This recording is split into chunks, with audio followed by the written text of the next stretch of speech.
Welcome to the Big E Breakdown, our weekly Colonel football preview show as we get ready to take on North Alabama this week in Florence, Alabama.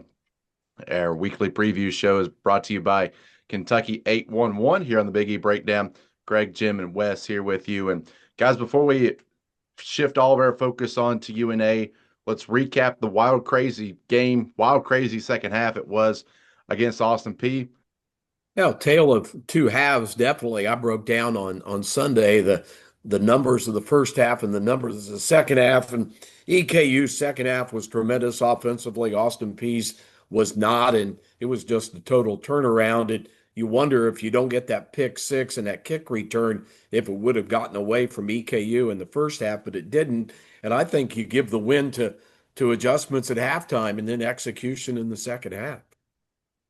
Yeah, I thought the coordinators did a fantastic job in the second half. Richmond's play calling was, whatever it was, he needs to bottle and sell it because he went to that underneath short passing game, which then opens up the running game. For some reason, Austin Peay just would not come out of that umbrella coverage, and it opened things up on the inside as well. So, but, I said during the broadcast, Jake Johnson needs a little credit too. His defense really just put the clamps down on the Governors. They wouldn't let Chris Parson free, contained him much better. Austin Peay has to be looking at film of the first half of that game and going, how in the world did we let this game get away from us?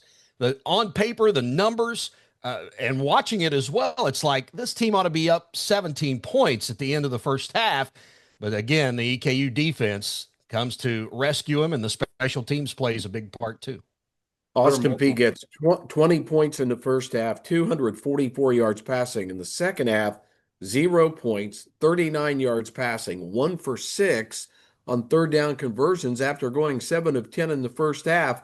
And I thought the defensive line set the tone. I mean, you look at Gurley and you look at Bailey, quarterback pressures. Yeah, they didn't get to the quarterback all the time, but they put the heat on him and really disrupted and discombobulated the offense of Austin Peay.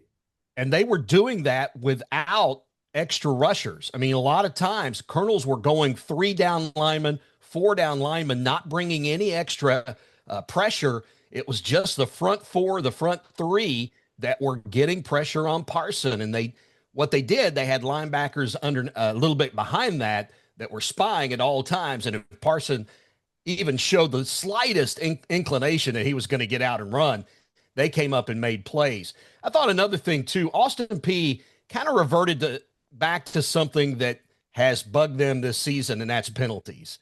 They kind of got it, let it get out of character a little bit, and had some penalties that you don't normally see from them in the second half. No, I agree with that. And you look at, there were multiple times in that game where EKU was outgained in total yards by over 200. And you look up at the scoreboard and they're down 3.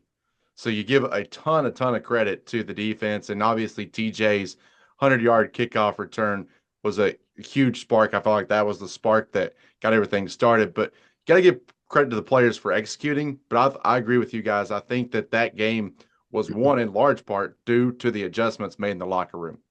Well, Walt Wells is told, real quick, Walt Wells is told, I think Wes and I met with Walt, and he's about that cover 8.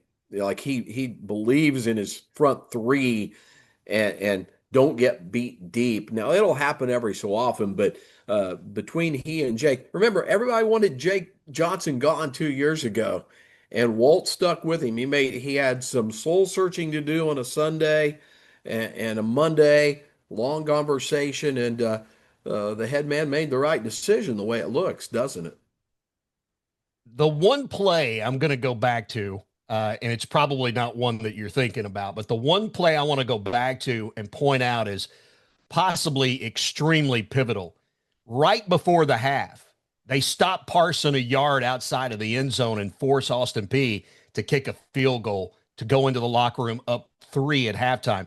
If Parson stretches his arm out a little bit more, or he's able to wiggle out of a tackle and get another yard, that's a 7-point lead at halftime, which I think made a big difference in momentum once the second half got started. And the other one, 4th down and 1, going in at the 26 in the fourth quarter early when the game was tied, and EKU stopped them and turned them over on downs. That was another big stop. And then and Waldo will admit it, they had a drop pass by their star receiver too. But we've had our share of drop passes this year as a team as well. So, tit for Time for tat that there. to go the other way. Yeah. The crazy thing about football is now you have such a great game. Now you have to turn the page real quickly, go on the road to North Alabama, and they're going to be hungry coming off a kind of a down performance against Central Arkansas where they got beat pretty bad. Yeah, they're giving up over the last two games against UAC opponents. They're giving up over 50 points a game. They're averaging about 22.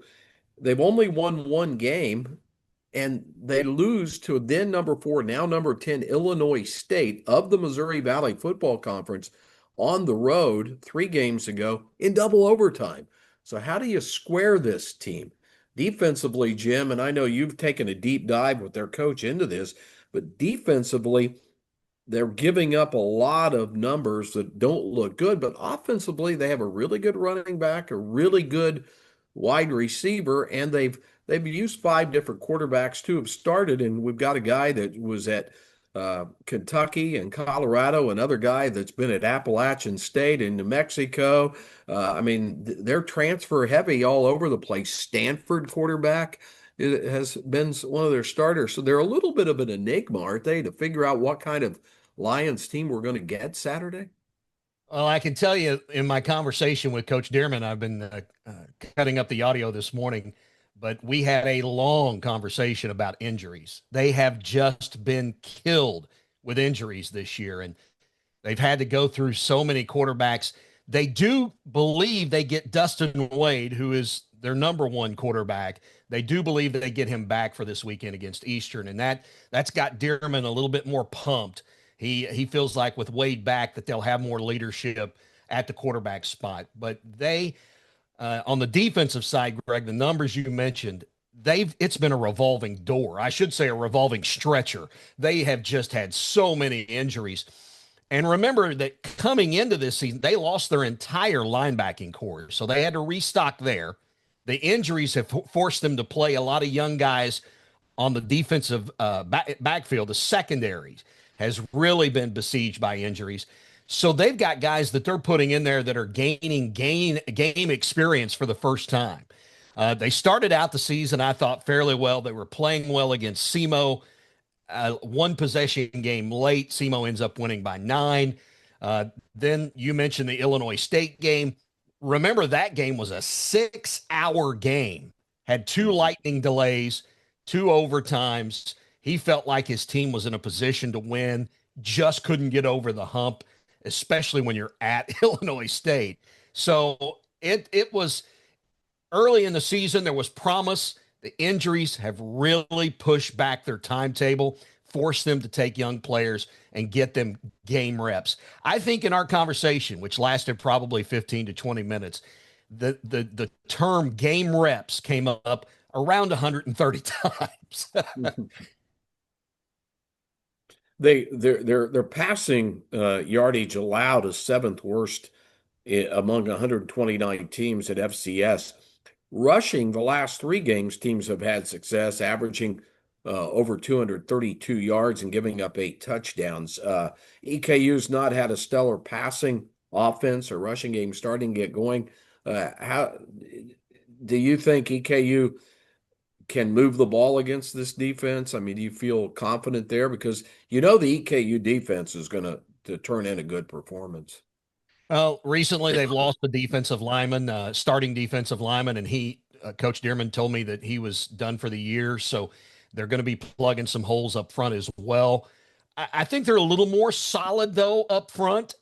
If Eastern Kentucky can establish the running game, and I think they're going to have to play a little bit more of that clock control game that we saw against Austin Peay in the second half, where if the other team's offense isn't on the field, they can't score unless you give them the ball. Turnovers have been a big issue for this UNA team, and I'll get to that in a minute. But I think they're a little more solid. So I think Eastern Kentucky is going to have to set the stage early in this game.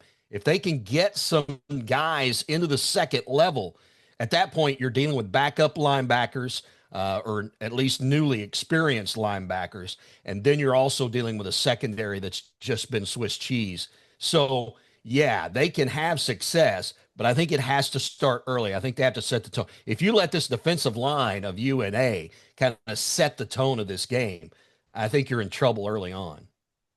These are two teams that have been horrible when you look at points in the first half. EKU in the first half through 6 games have been outscored by 74. UNA has been outscored by 65 in the first half. Now, EKU's done a good job in the fourth quarter outscoring their opponents 41-8. So we'll see. I guarantee you it won't be 2022 over again when it was 56-53 EKU, second highest total points between two teams in EKU football history. Well, I tell you this, if it's a field position game and it's low scoring, as we think it might be with these defenses, both teams have huge weapons as punters. I mean, monster weapons. They've got Adam Watford, who could be a special team player of the year in the UAC. He is, I believe it's 8th in the nation in punting. Yeah. He is incredible. But Baker, the last game, he was incredible. So if this turns out to be a battle of the punters, might be a boring day for us play callers up in the booth. And the place kickers, of course, Flaviano, a career high 51 on the college level. And then the place kicker for UNA's hit a 55-yarder, even though they've missed 4 PATs this year, including a crucial one in that Illinois State game. Yeah, I think Vashon has been a special team player of the week so far once this year in the UAC. So you're right. All across the special teams. Hey, somebody get a hold of TJ Mitchell and say, break another one, would you? We'll get out of here early.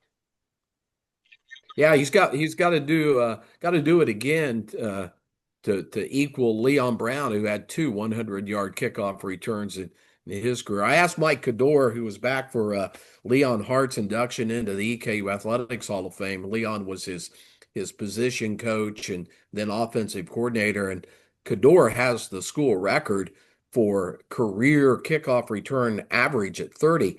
I said, did you ever break 100? I don't have it on my special card I pull out. And he said, no, I had a 99-yarder. I said, well, next time when you see it coming, step back in the end zone and receive it. Come on, man. 99 doesn't count. You gotta back up, run through the EKU Colonel logo, and then go out. Yeah. Give credit to the special teams blockers too, because I don't think TJ was ever touched. I mean, Jim and I could have ran through that hole. It shows a lot about Derek Day and just and they practice this multiple times every day in practice, coverage, who goes where on blocks. So that was kind of prime example of that happening. And I mean, that was a massive, massive hole. And now with Montgomery back, your normal return, I think Mitchell cemented himself in because you don't want to change things, but we'll have to watch what happens with Montgomery getting more healthy if he's back there. If you kick away from Mitchell and you go to the other side, you've got another guy there. So it looks like the return game may be in better shape as we move along. And I'm with you guys. Obviously, the blocking and the work that they did in the off week has paid dividends. If Mitchell has that ability, and he's shown it now with the TD, you save a little wear and tear on Montgomery. You're short at the running back spot anyway. So, yeah, Wally Pip me, get me out of there. And I think they're in better shape now that they found somebody that they believe can be that guy back there. Montgomery doesn't have to do that. A little wear and tear on him is saved, and he doesn't have to nurse the injury as much. Yeah. Jim, you'll know a little bit more talking a little bit about North Alabama in your conversation with Brent Dearman. He seems like to me, from a guy on the outside, that, like Walt, is a player-driven coach, and players just love to play for him. Yeah, he very much is that way. He keeps talking about how he's got 4 captains. The captains are the vocal leaders. He lets those captains make a lot of decisions. They're very, very involved in the game planning and what they do during the game on the field. I get that same sense, Wes, that you do. I think he's very player driven, allows them a lot of control over what's going on. Now, short of play calling, they'll make game plans with the coordinators, but what those guys, he made a point of telling me what those guys see out there on the field, they're relaying back, and those decisions then are changed from upstairs. So, yeah, very much a player driven guy. And I think that's shown a little bit in his ability to nab some of those players in the transfer portal. There are some guys you'd think, this UNA program was Division II just a short time ago. They make the jump up. They're in the UAC. Yeah, that's a little bit of a recruiting tool, but he's got some really, really good transfer portal nabs going to Florence, Alabama. So, yeah, I think his attitude toward his players is a big reason why he's such a good recruiter. Where did he throw the most love to EKU? What has him the most concerned? The defense, far and away the defense. And because his team has had 7 turnovers, I think, in the last 2 games, he knows what EKU's defense has been able to do in forcing turnovers and being able to put points on the board. And he's very concerned about that. He did say, he said, look, that's the difference between these 2 teams is our defense has a lot of guys that are just getting their first game reps. You've got an EKU defense that has played together for a couple of years. They have their game reps long behind them. So they know what it's almost like a basketball team. They know where each other is going to be on the floor without even thinking about it. So that I think that's his biggest worry.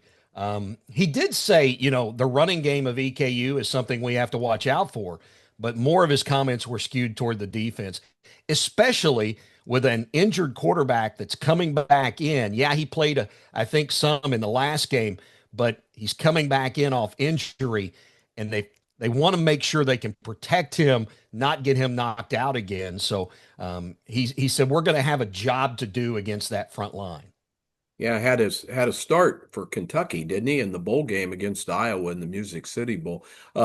Another thing you talk about turnovers, EKU now, I think, what is it, 9th in the nation +7, has not made a turnover in the last 2 games. That's dangerous because when will that turnover bug bite you? And if they can continue to play clean football, I mean, it's just a huge advantage. And Wes, I think we're starting to see maybe Miles Burkett start to round off the sharp edges a little bit. I thought he was a lot more accurate, even though there were a couple still kind of head scratchers that he threw out there in the second half. But he looked much more accurate when Andy Richmond decided, all right, we're going to go underneath this umbrella coverage and just throw everything underneath, which opened up the running game. He did look more accurate in that type of situation. Stream last week with Pat and I said, I don't know if it was quite his Matt Morrissey coming out party like Tarleton was last year, but maybe to a smaller scale. You could see the little bit of pieces there forming for Miles, and I think he's getting more comfortable. And Walt said it, he's getting more comfortable with Andy Richmond. Andy's getting more comfortable with what Miles can do for this offense too. So as each game passes, they're getting more of a connection, and I think it was on display Saturday against Austin Peay, and I think it'll maybe take a step up this Saturday down in Florence.